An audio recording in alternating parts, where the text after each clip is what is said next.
And so I basically like, and it was like, I felt like I was ADD, and my mom was like all for it. Like, yeah, like let's see if like you are. So I took like some tests online, and it was like, yeah, like you're ADD basically. But it's just because my mind's always all over the place. And like I for sure still am. And then so I was like, she's like, do you want to try to get medication for it? And I'm like, okay, sure. Like, yeah, I'm down. So we go to the doctor. I just print out my little paper that like I took online.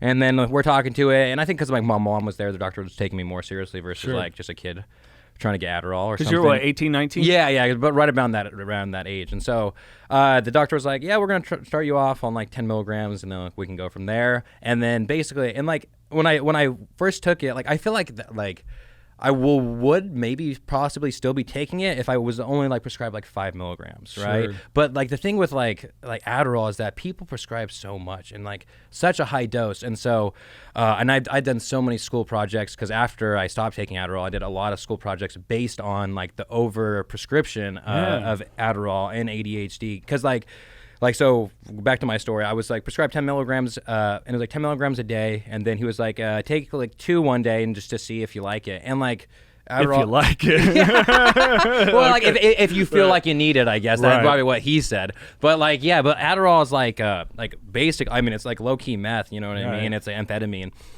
And it makes you, it's an upper. It makes you feel good, basically. And so, like, I take 2 of them, and I'm like, well, yeah, I feel good. Like, you know what I mean? Yeah. So then I was like taking 20 milligrams a day, and then they do this thing where it's like every 2 months or a month, or like, do you want to like up it again? And I'm like, and then it went from like taking 20 milligrams a day to 30 milligrams a day. So it was like 2 15-milligram pills, which like.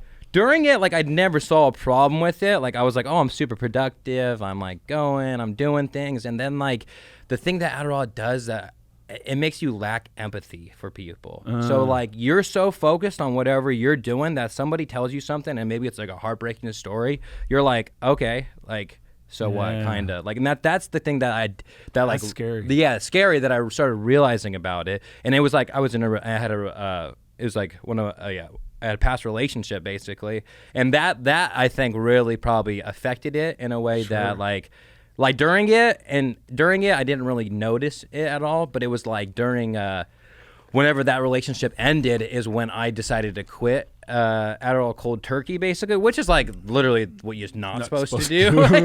For everybody listening, that's like not what you do.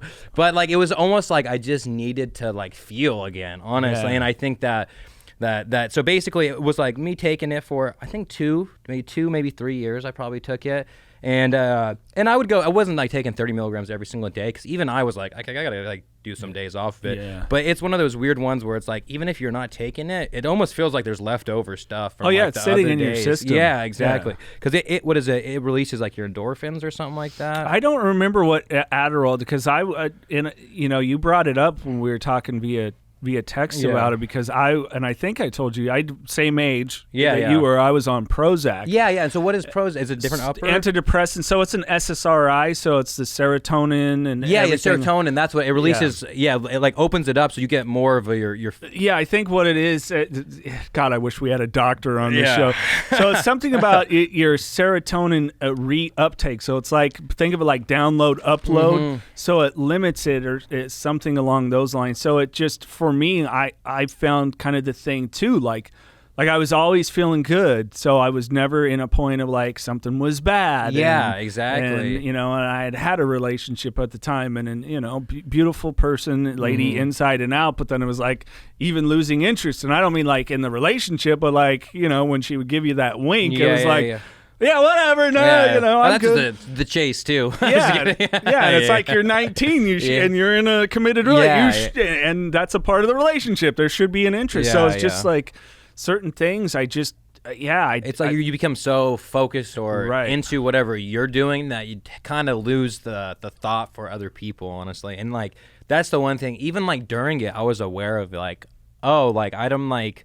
It's like more like, oh, I got to deal with this versus like, I should care about how this person feels or something. You know what I mean? And so like, it was like little things like that. And it was like, I think, like I said, probably like 2 years-ish, maybe 2.5 into it. And then I was kind of like I was self-aware of what it was doing and how I was just like becoming addicted to it basically, and like what's felt like more of an addiction versus just something I need, you know what I mean? And so that's when I was like, okay, like I want to jump on this now. And I was like it was like towards the end of that other relationship where like there was like so many things that happened in the past that I could probably translate to like not it wasn't that I didn't care, but just lacking the empathy to even talk to somebody or to go through things with them. And like it was kind of coming to an end, and then I was just like, oh well, I'm just gonna quit this cold turkey then. Like I just was tired. I was done with it.